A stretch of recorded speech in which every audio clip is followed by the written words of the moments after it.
What's up YouTube, it's Kustom K here. Got a couple new items in for the HPI Baja 5T build. Got a couple, got some shock oil here to, this is for another build. I got this so I could replenish the shock oil in my 5B. So that's for something else. But I also got a fuel clunk in from Dave's Discount Motors for the fuel tank for my HPI Baja 5T. It's just one of the pieces that was needed to get this thing running.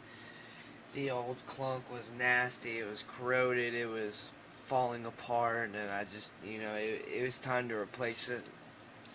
So I replaced it with this. I believe I paid,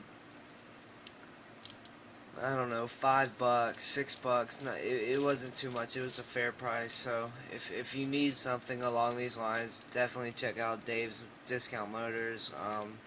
They'll be able to help you out with that.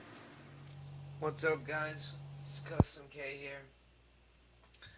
I've got the whole cage reassembled, other than the bottom pins here on the front of the cage, just so I can pull the electronics box out, because I have everything ready aside from the electronics and that spacer, like I said before. But I did get the cage reassembled and this bar back out.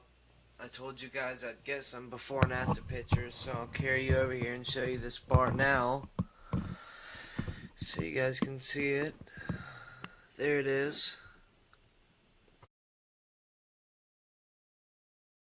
I'm going to try to get it started. If I can get it started and get it running and idling, you know, mid next week, I'll just throw that servo in there and that the spacer, so I can put the gear and the plate back on, and this guy will be ready to go. What's up, guys? Making some progress on the HPI Baja 5T. We got it put back together and all that good stuff. Got the pull start in today. So I threw some gas in this thing. You know, I cleaned the carburetor and did all that before. Threw some gas in it, primed it, tried to adjust everything. So we're going to see if we can get this guy to start up. I'm pretty confident it will, so let's see if we can hear it.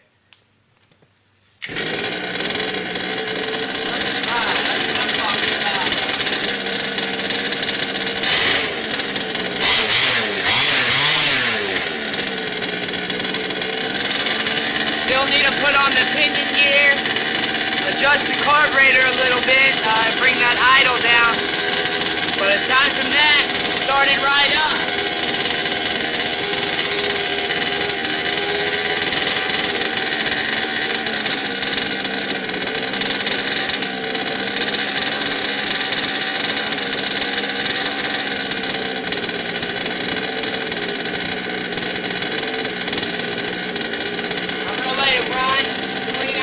Bad gas, run some fresh oil and gas mix through it, and let it clean itself out.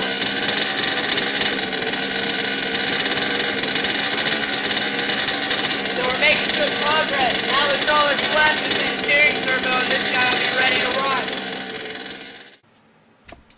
Back on the HPI 5T build.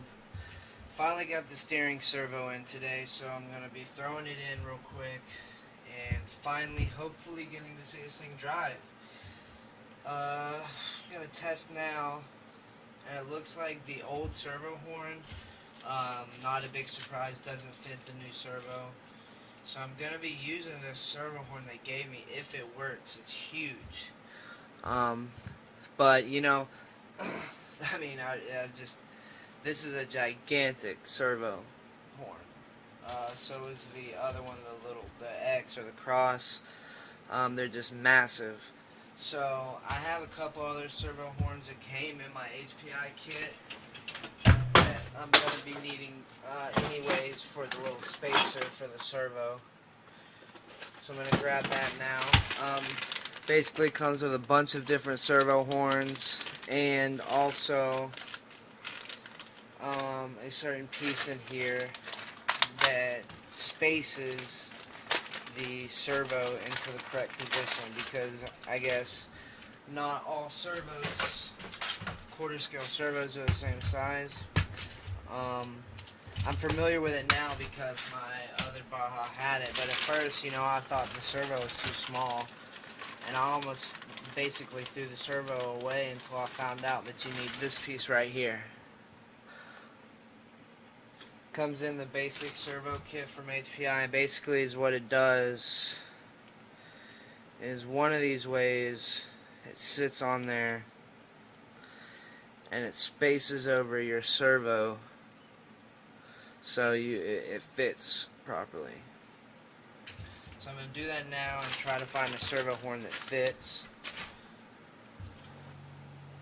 I've successfully got the steering servo into the electronics box, and the electronics box sitting back into the RC.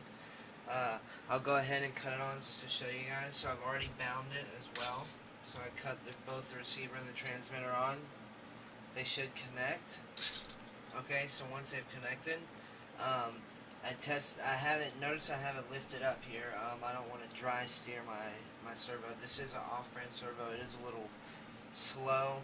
I'm thinking it's because my battery's an old battery as well, but I don't want to dry steer. You don't really want to dry steer any steering servo at large scale. So I tested both my front and my throttle, front brake, and my steering, which they were reversed at first, so I had to go into my electronics and put them in reverse mode so they operated correctly. A couple things you want to check here. The first thing being your throttle linkage here onto your carburetor. You want to make sure that this is very secure and that you have a good connection here. You do not want this system to fail. This would be the last system on this RC that you would want to fail. So you want to check that over real good, and same with the steering. Secondly, and really that's about it electronics wise. So I'm gonna go ahead and put this electronics box in here permanently and run over everything and get it ready and do a test run soon, and the mechanics at that point should be done. Thanks for watching.